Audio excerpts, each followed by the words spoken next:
There's a lot going on in the world right now. I feel like the news is like dropping into the iciest refrozen mogul field. We're left with bad news, but never any way to understand why something has happened or how we can have an impact.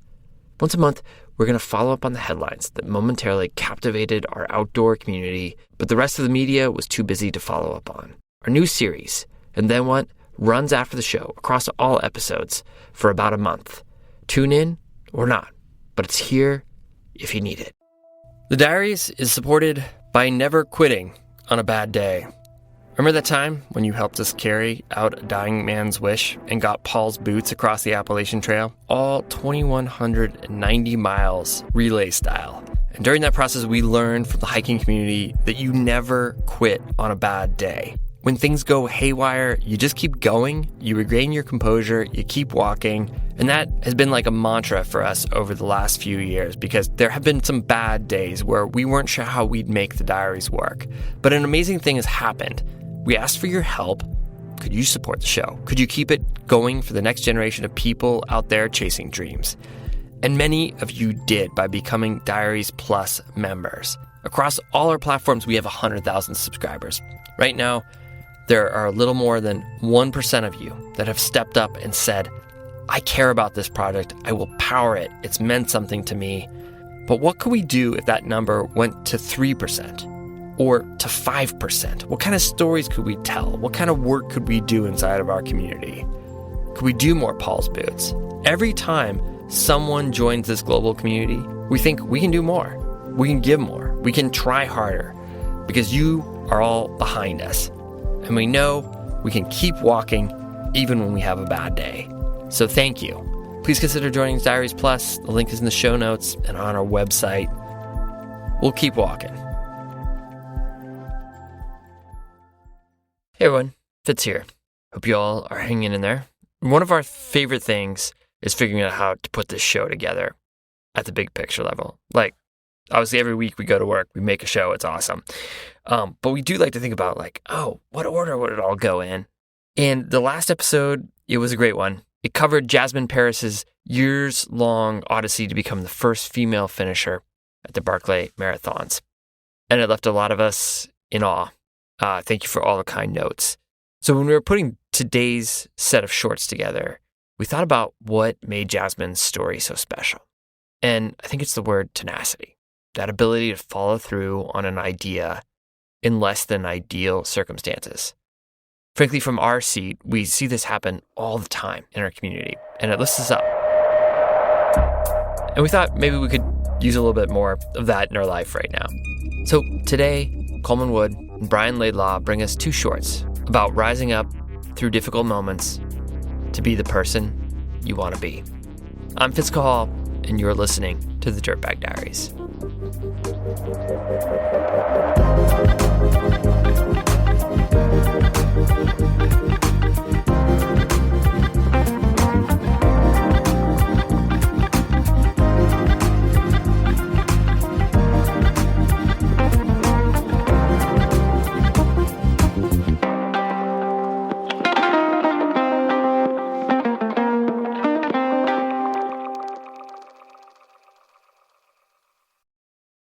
Why are you doing this? It was a reasonable question as I stood in a parking lot full of idling cars at 6 a.m. Their drivers were sitting inside trying to stay warm until the last possible minute before the start of the trail race. It was 18 degrees and wouldn't get above freezing until close to lunchtime. I had been asked this question a lot while I was training, especially when people learned it would be my first ultramarathon and my first marathon. My longest race up to that point was a half marathon I ran back when more people had Blackberries than iPhones. I had entered only one other trail race, and that was 12 years ago. I actually won my age division because no one else in my age division entered. I had turned 40 earlier that year and wanted to celebrate the milestone by running the Grand Canyon rim to rim to rim, maybe, with two friends. When they both dropped out, I had already been training for months and didn't want to waste it. So I signed up for the Cloudland Canyon 50K. Georgia's perfect fall temperatures had spoiled me. So when an early December cold snap hit on race week, I realized I needed more layers in my kit. I was warm at the starting line. Classic layering mistake. If you're not a little chilly before starting, you're wearing too many layers. An air horn went off and almost 300 headlamps started bobbing rhythmically up the first hill. We were off. And by the end of the first mile, I was in last place and already taking off my pullover. Why are you doing this? A year before this race, I couldn't even jog a single mile without having to stop. Nagging bursitis in my foot had sidelined me for over a year. Once that healed, I developed plantar fasciitis in the same foot. The pain went from bad to worse to something's broken, right? Physical therapy and time off helped me get back to running pain-free, but when I started training, I had not ran consistently in over 2 years. That's why my race goals were modest. 1, don't miss a cutoff and get pulled early. 2, actually finish the race. 3, don't die, which was more of my family's goal for me. I stuffed my pullover into my running vest while chatting with the very friendly sweepers, the volunteers who run behind the last place racer to pick up flags, make sure no one gets in trouble, etc. Goal number 1 was already looking dicey. The race's cutoff times were generous, but even after training through the 90% humidity of summer and 5 a.m. long runs before my kids' baseball games, I was still a very slow runner with less than a year of endurance training. I knew that first cutoff would be tight for me. I wanted to take it easy in the beginning, though, because the hardest part of the race came early. I would descend steep switchbacks into Cloudland Canyon, a deep gorge carved out of one of Lookout Mountain's many sheer sandstone cliffs. After running along the valley floor for a couple of miles to the race's first aid station, I'd turn around and run back up to the rim. If I made it in time, I would still have 18 miles to go. So I didn't want to trash my legs before I even hit the halfway point. After the early wardrobe change, I kept a steady pace as the course followed paved state park roads steadily uphill to the canyon's west rim. I surprisingly passed a couple of people. I wasn't in last place anymore. The course then switched from smooth asphalt to the rocky, root-filled, ankle-twisting trails the Southeast is known for. It veered away from the canyon for a short distance and hugged the edge of Lookout Mountain itself. I had to stop to take a photo. The early morning light had already hit the next ridge miles away, but Lookout Mountain still blocked the sunrise in the valley 1,000 feet below me. Tracing a path along the west rim, I hopped across and ran in between boulders, appreciating this flat trail, but knowing it would plunge into the canyon at any minute. I passed 2 more racers before the first switchback. "You better pick it up," one of those runners shouted as I passed. "We only have 30 minutes till the cutoff." Oh shit. I took it too easy, and now I needed to speed up for the next 2 miles. I thought I could make it in time, but it meant running faster than I wanted to right before the toughest part of the course.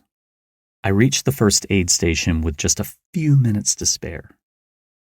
I quickly shed another layer, filled up my water bottles, and turned around.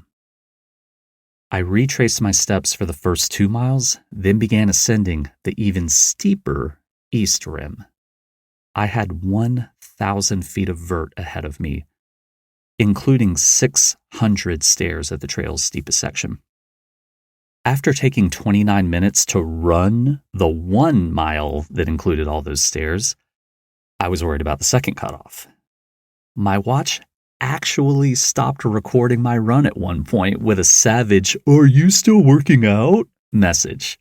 I can hear my heart pounding in my ears. What do you think I'm doing right now? Watch. I crested the rim and was relieved when I made it to the second aid station in time. The hills got less steep and the cutoff times got more generous after this. So now my concern shifted from getting cut to finishing. Why are you doing this? I had been battling depression for a few years and was only beginning to emerge from the shadow it casts over all the things in your life. Like an eclipse where you can see a corona of happiness, but something is blocking the rest from you. Our second son's traumatic birth at the start of the COVID-19 pandemic kicked off my spiral. It took a few months to realize the mental damage caused by him spending 10 days in the NICU while my wife and I were stuck in a hospital room, her recovering from an emergency surgery, and both of us under COVID isolation. In the following months, I got angry over minor things, panic attacks came out of nowhere, but it wasn't over yet. 18 months after my son's birth, my mom passed away unexpectedly after battling drug and alcohol addiction for years. Not only would we never resolve our issues, but now I had a financial and literal mess to clean up with her estate.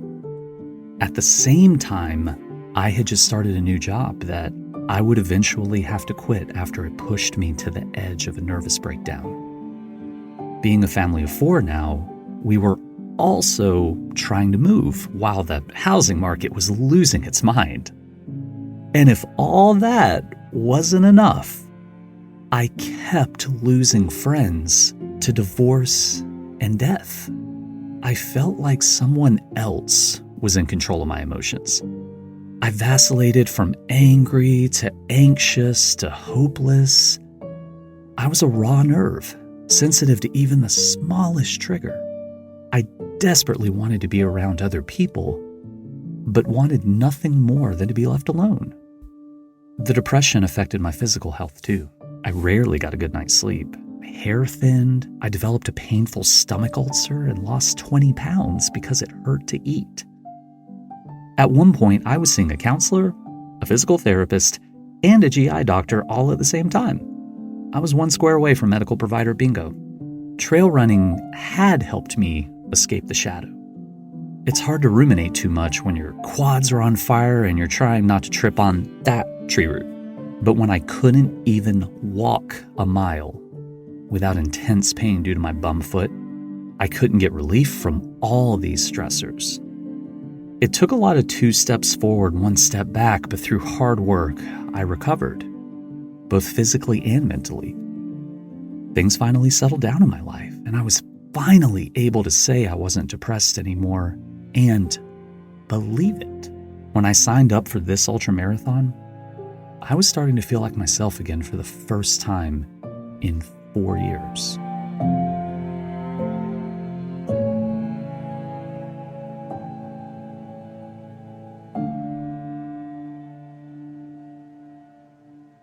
The day had finally warmed up, so I switched to shorts and a t-shirt at my drop bag. I felt like a new man, finally catching my first wind at mile 14. The second half of the race had much less elevation gain as it followed a network of mountain biking trails that looked like a plate of spaghetti on the map. I could cruise for a little bit. As I poured a bag of crushed up Pringles into my mouth, I laughed that my stomach, which couldn't even handle a half cup of decaf coffee last year, was happily taking all of the gels, oranges, honey stinger waffles, Cliff Bars, and Skittles I'd shoveled into it over the last several hours. I also laughed because this is considered race fuel in ultras. It was shortly after that snack break that my positive mindset took a hit. I realized the distance on my watch was off. I hit mile 18, where I was supposed to cross the highway and be greeted by those saints known as race volunteers and a folding table full of snacks. Instead, I continued to wind through a forest of oaks and maples, no road in sight. My morale recovered when I reached the next aid station at watch mile 19.5. But now, I couldn't trust my watch for the rest of the race.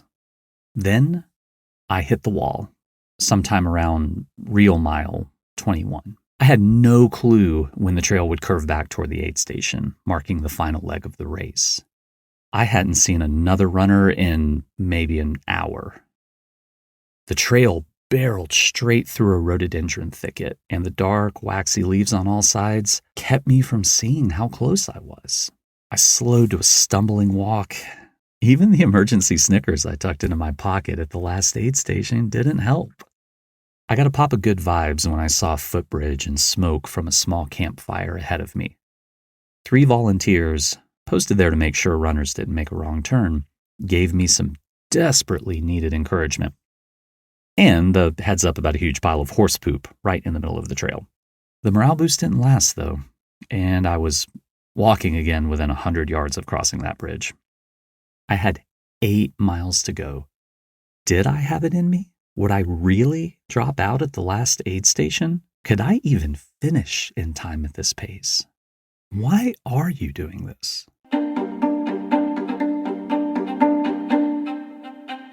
Both of my parents passed away unexpectedly. Not just one.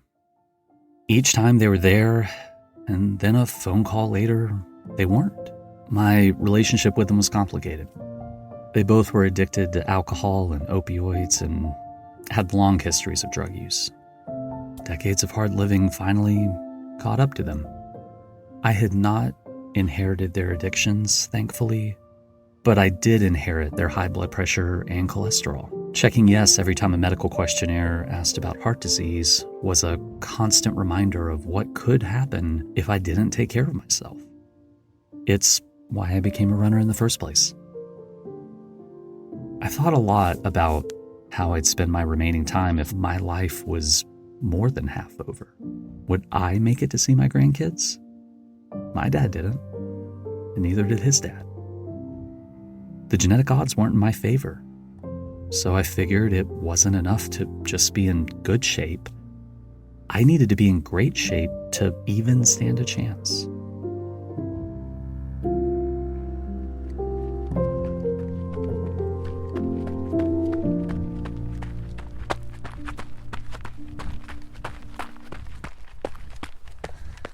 Once it was clear I couldn't push past this wall with just positive thinking, I broke the metaphorical emergency glass.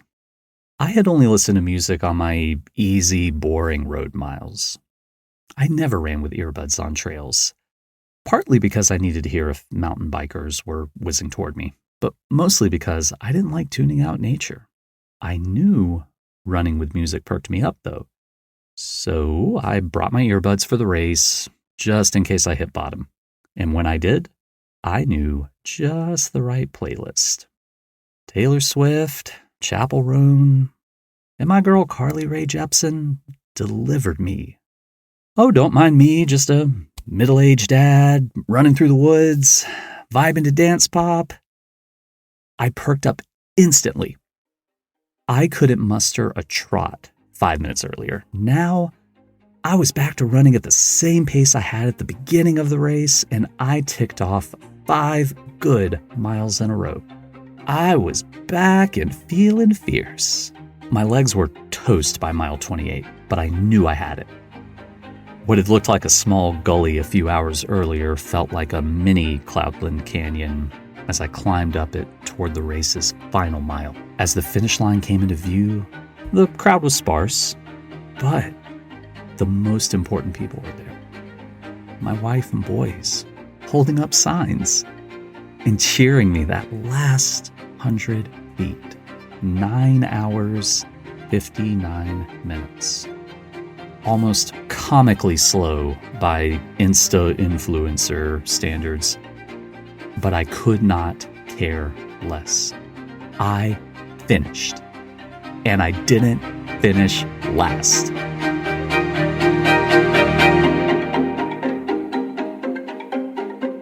Ultra Running Magazine said that in North America, 97,192 people completed an ultramarathon in 2024. That's 0.01%. of the continent's population. And now I was one of them. Why did you do it? It would be too cliche to say I ran this race for the challenge, to see if 40-year-old Coleman had it in him. Sure, I wanted to take on a challenge, but that was only a small part of it.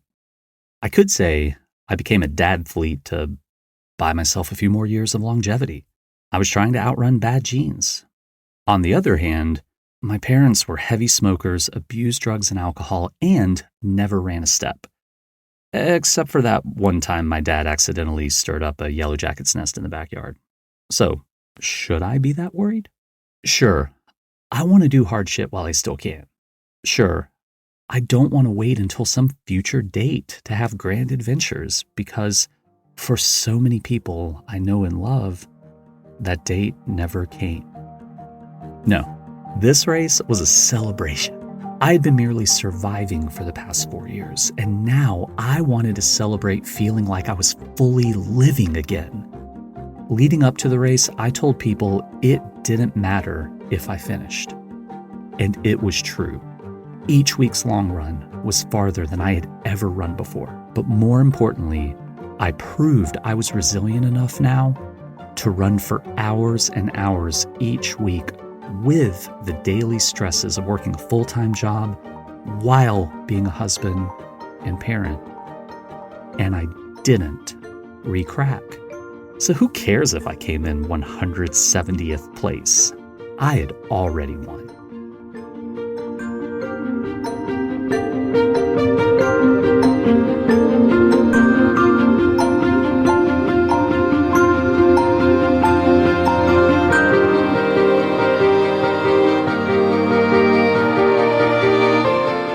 My name is Coleman Wood, and this is my short.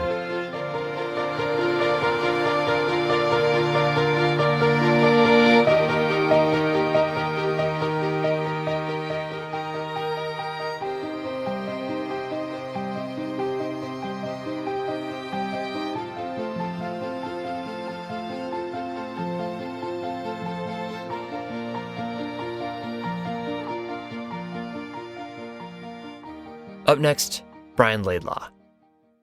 For trailblazing rides or springtime rapids, Kuat Racks gets your gear where you want it to be. Kuat's Class 2 and Class 4 kayak racks are a J-style rack that easily mount to factory or aftermarket bars.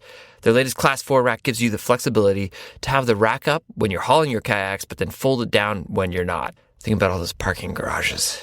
So scary. Plus, it locks in place quickly when you're ready to hit the river. The co-molded rubber and protected cam buckles securely haul your boat wherever you need to go. Big high fives to Kuat for supporting the show. Seriously, you make it possible. Kuat, because you love your kayak. Everybody hikes. I mean, period. No matter what sport you're doing out there, whether you're running, whether you're backpacking, whether you're getting to a crag, you hike. You hike to get there. And that's what connects us and unifies us all. And that is pretty rad. Who hasn't had a great day of connecting with a friend, a fellow family member, even a stranger through time on the trail? Oboz Footwear knows nothing in the world unifies the human nature connection more than the shared love of hiking. They create footwear that delivers unmatched fit, unrivaled feel, and exceptional performance for all kinds of hikes. They give you the tools you need to get out there and really love hiking. Since 2007, Oboz has planted trees for shoes sold. And as a certified B Corp, Oboz balances profit with their impact on the planet and the people that their brand touches. To find your next pair of footwear, check out obozfootwear.com/lovehiking. And thanks so much for supporting the show. You're making inspiration for people's next hike possible. I like to think I'm dialed, and then I forget the sunscreen. Seriously, I'll have every other piece of gear I need, and then I'll get blasted by the sun. And even when I do, when I'm out in the mountains, I often sweat it off, and I end up coming home kind of rocked. So when Turns, a skincare company, approached me, I was intrigued. I'm not like really a put things on your face kind of person, apparently, but they were telling me about Mayday, a product that helps your skin recover when you get a little too much sun. And Mostly, I dug the story because Turns is led by Eduardo, who's a chemical discoverer, and that means finding compounds in nature that might work to create better products. Eduardo was also a lifelong surfer, diver, and fisherman, so he knew what it was like to be out in the sun. So with Turns, he combined two of his life's passions and is creating products made with natural ingredients derived from the ocean. In this case, kelp. Turns is made in the US, it's vegan and cruelty-free. After sun should not be an afterthought, especially for me. Use the code DIRTBAG to get 25% off your first order at turns.com. Turns, like the bird. We'll put a link in the show notes, and you can try out Turns for yourself. Near Kirkwood, in the Sierra Nevada, there's a boulder notched between two slabs of granite in a gully full of alder where I remember scrambling as a tiny kid. I'd pass it on day-long rambles, finding caves and waterfalls, scaring and being scared by deer and bear, looking at rocks and panning for fool's gold, all before returning at dinner time to a Forest Service cabin that's been in my family for generations. To me, those days seemed endless, each hour representing a sizable percentage of my young life. Meanwhile, from the perspective of the boulders, I must have seemed to flit in and out of sight at light speed. Those chunks of granite began their journey with an uplift out of the mantle of the earth. They'd watched ice ages blink on and off, been pried from the batholith, had a run-in with a glacier for a final tumble and spit shine, and then luxuriated in the sun for a swift 10 millennia of refinement and reforestation. Then here I came into their view, chasing squirrels as the seasons passed in a twilight blur. For most of its 100-million-year-long life, this boulder never felt the warmth of human touch. Not because climbing hadn't been invented, but because people hadn't been invented. It must have been very quiet, very often. And then, all of a sudden, furry mammals began scampering over the surfaces of these rocks, and the critters swelled in size and their grippy little paws advanced in complexity, and some of their brains got a bit bigger, and after no more than the wink of an eye, they invented language, civilization, art, technology, and, most relevant for the story at hand, crimping. I imagined this boulder watching the dawn of human time, the Washoe who called this region home, the wagon trains drawn by oxen along the Mormon Emigrant Trail just a few hundred yards away, heading to the sweltering fields of the California Gold Rush, then watching the swale get paved, get the name Highway 88. And then, within the last couple decades, humans who liked crimping discovered that the Greater Tahoe area has some really frickin' amazing crimps to crimp.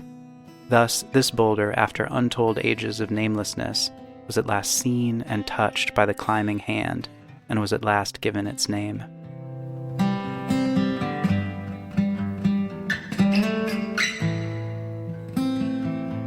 I had become a grown-up of sorts and a climber of sorts, and just like when I was a kid, I spent a good chunk of each year at Kirkwood.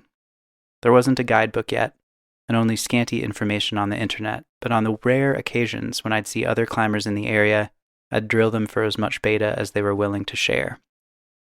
That was how I learned the boulder in the alder-lined gully had a name, Ashy to Classy, and a grade, V7, that was, at the time, toward the upper limit of my abilities. That summer, I would put my crash pads in a rowboat, paddle across the little lake, and tromp my way to the base of the boulder. Each of the first several moves was a battle. The sloping rail where the stand start begins was made of cryptic crystals, and the crimps above were too small for me to hang, unless I had a heel hook taking most of the weight. I wasn't strong enough to climb the boulder, but I wanted to anyway. I didn't know how to train. There weren't coaching protocols on YouTube. It was just a matter of failing to crimp that crimp for months until I was able to crimp that crimp. When I finally made it through the crux moves, I had to on-site the top out because if I hadn't, I'd have missed my crash pads and broken my legs.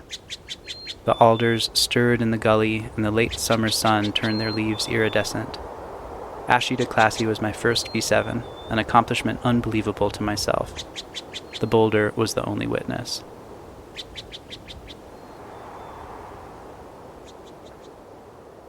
In the years that followed my big send, I watched this area go from a seldom visited backwater to a national climbing destination. A bouldering guidebook came out. My secret gullies were on a map. All the boulders of my childhood had names. On weekends, there were dozens of climbers in the forest, pads under the boulders, boom boxes sending tinny drum beats into the airspace. It made me happy to watch so many other people enjoying this landscape on such an intimate scale. I'd like to think that the boulders felt the same way. After millennia of anonymity, the rocks became the guests of honor, the center of attention, loved and touched, named and known. That season, I projected Ashy to Classy again by working the V9 sit-start. I was getting stronger. My crew included a buddy who used to be a climbing coach, and he got me onto a hangboard. The V7 stand-start was on my circuit, and I could send it on command daily 2 or 3 times in a row. The sit-start version was a lot harder, though, with several burly compression moves that culminated in matching on the sloper where the stand-start starts. I worked it diligently. During that summer, I found micro-trash and chalk spills under the boulder, forgotten water bottles, a mysterious pair of pants. It wasn't uncommon to run into crews up for a weekend from the Bay, or couples from Montana or Minnesota or Manitoba, hauling their gear out of a modded Sprinter. When I arrived in May, my skin was soft, but as the season progressed, my palms became granitic, shedding and regrowing skin on the sloping holds of the sit. My shoulders became broader, my core stronger, my lats more blade-like. The boulder was the same as ever, but I was changing. My big wall climbing partner and best friend Owen was with me the day I sent the sit-start. And even though he thinks bouldering is dumb, he cheered me on as I power screamed through the match on the sloper, did a stylish recycle move on the crimp, and kept it together through the top out even though my forearms were melting. The ascent was another milestone, my first V9. Same boulder, different self.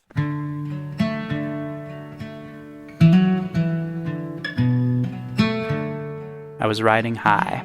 I bought a house, got married, finished up my PhD. I roped up with Owen, and we climbed the nose on El Cap. Then all hell broke loose. The pandemic hit, and a marriage that had felt right now felt wrong. It was no longer viable to be a touring musician, a large part of both my livelihood and my identity, and I couldn't travel to climb anymore either.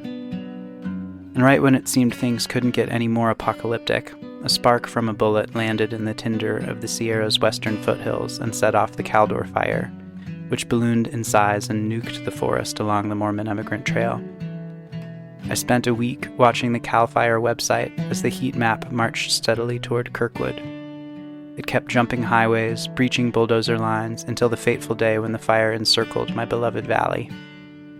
It was in the gullies where I rambled as a kid, devouring hillsides, creek beds, trails. I saw a segment of news footage with the Lake Kirkwood turnoff sign in the foreground, and the background was nothing but a wall of fire. I felt like I was dying, like my whole family was dying. Firefighters doused the cabins in flame retardant and hooked up hoses and pumps to spray water from the lake. Planes and helicopters battled high wind and low visibility, the air opaque with smoke. My parents and sister and I were spread across the country, but we texted each other constantly. We assumed that all was lost. I looked at the satellite heat map, the dot of our cabin buried in a uniform swath of red, and I sobbed and sobbed.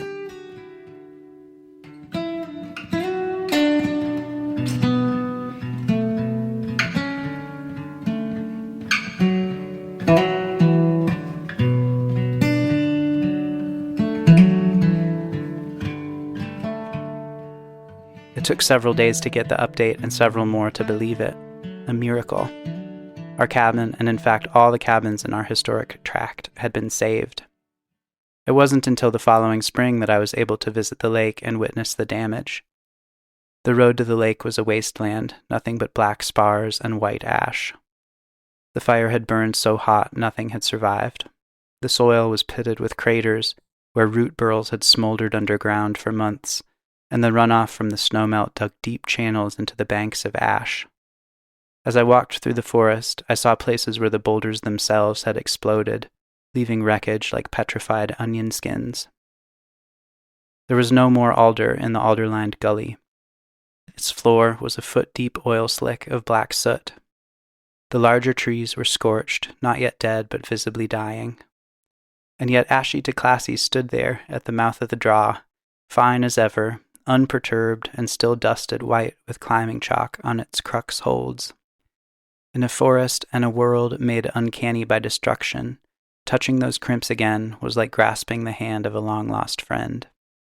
Ashy to Classy has an even lower variation, a lie-down start that gets the slash grade V9/10.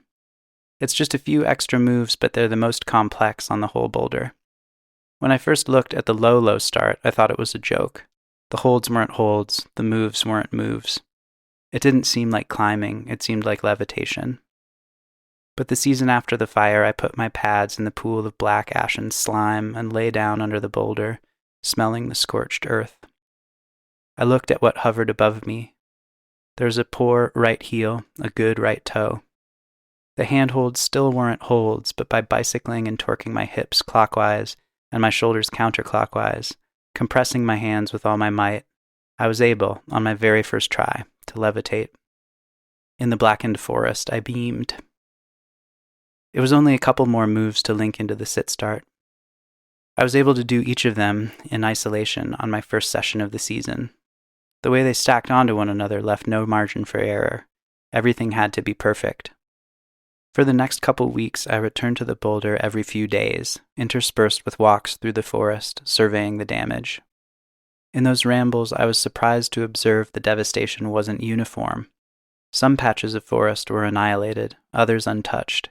It was chaos at work, unknowable combinations of wind direction and topography and fuel density that transformed the whole area into a stark patchwork of deadest black and lushest green. And as my projecting continued, green started appearing even in the worst of the burn zone. Thistles and fireweed thrust out of the soot.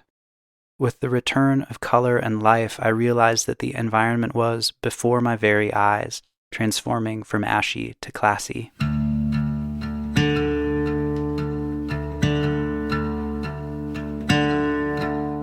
Nothing is as played out as the phoenix metaphor, but I was rising from the ashes too.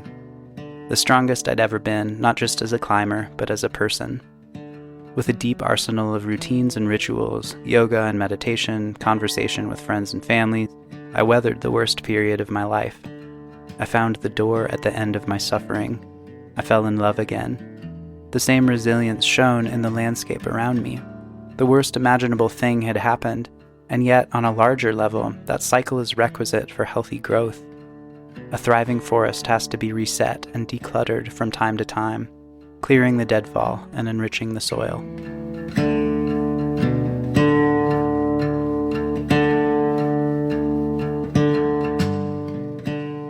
It was a solo session.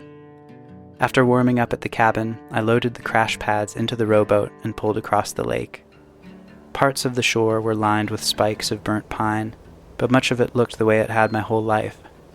I positioned the pads, took a deep breath, chalked up and smelled the calm stone, saw the sun dappling the post-fire growth. Then I bicycled my feet, torqued my shoulders, slapped the sequence of slopers, hit the crimp and recycled it, power screamed through the last hard move, took a shake on the boulder's biggest hold. My heart was racing, but I moved slow, finishing on the V7 top-out I'd been lapping on my circuit now for years. For the third time, Ashy to Classy provided my most meaningful send of the season.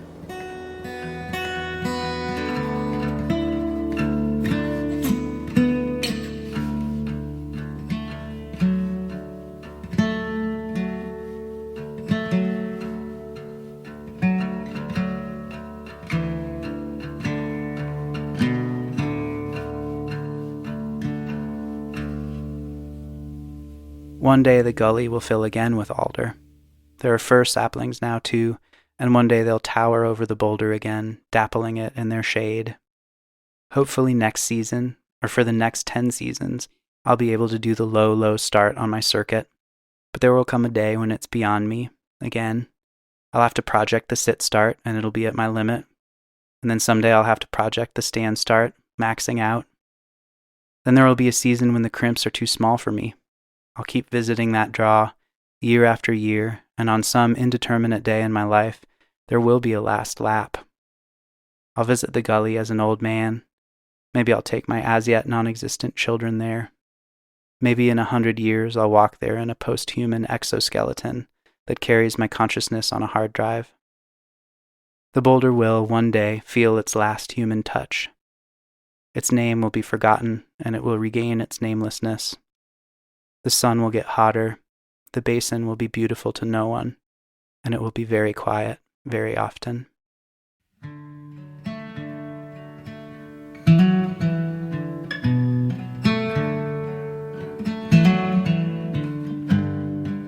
My name is Brian Laidlaw, and this is my short.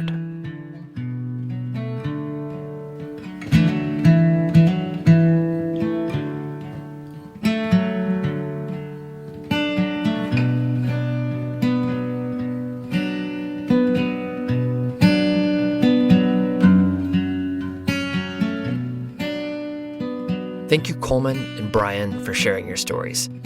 Brian is also a musician, so a special shout out to him for letting us use his music in this episode. Wicked. Thank you, Brian. Also, just a quick shout out. We're going to be in Boulder and Denver doing some live shows at the beginning of May. There'll be more details on our website, dirtbagdiaries.com, and on our social media handle, dirtbag_diaries on Instagram. Today's show was produced by Becca Call and edited and mixed by Skylar Perwins. Music today by Joya, Sunshapes, Vesper Times, and Brian Laidlaw. Our theme song is by Jacob Bain and Nis Koto. Our stories come from friends of friends, and you, our community. Please do not be shy to reach out if you've got a story idea or a lead. Email us at editor@ducktapethembeer.com. The show was made possible in part by our incredible community of Diaries Plus members who have been powering the show, making sure it exists for the next generation of dirtbags, and giving access to everyone who needs it. Thank you. I'm Fitz Cahall. You've been listening to the Dirtbag Diaries.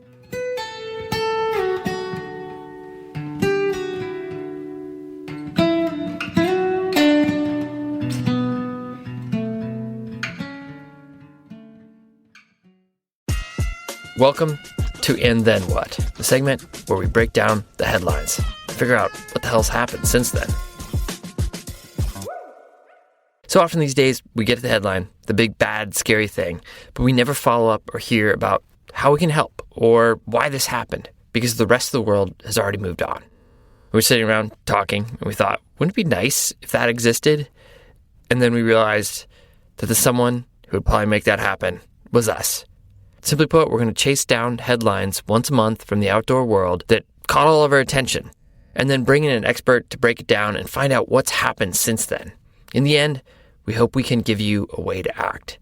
Thanks to our Diaries Plus members who are making this kind of work possible, not just for them, but for all of us. Thank you.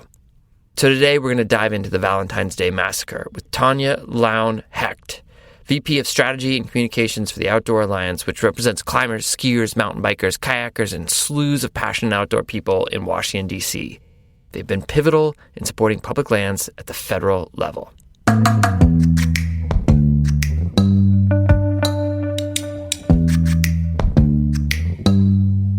Tanya, I think a lot of us have come to know it as Valentine's Day Massacre. In February, as part of the DOGE initiative, the Trump administration laid off 2,300 Department of Interior employees, which included Park Service and Bureau of Land Management. The Forest Service lost 3,400 positions, almost 10% of its workforce.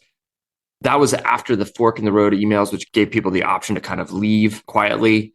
What has happened since those initial headlines? I mean, it's been a pretty wild time. So basically, since that time, there has been a lot of blowback on the administration, and courts halted a bunch of the layoffs.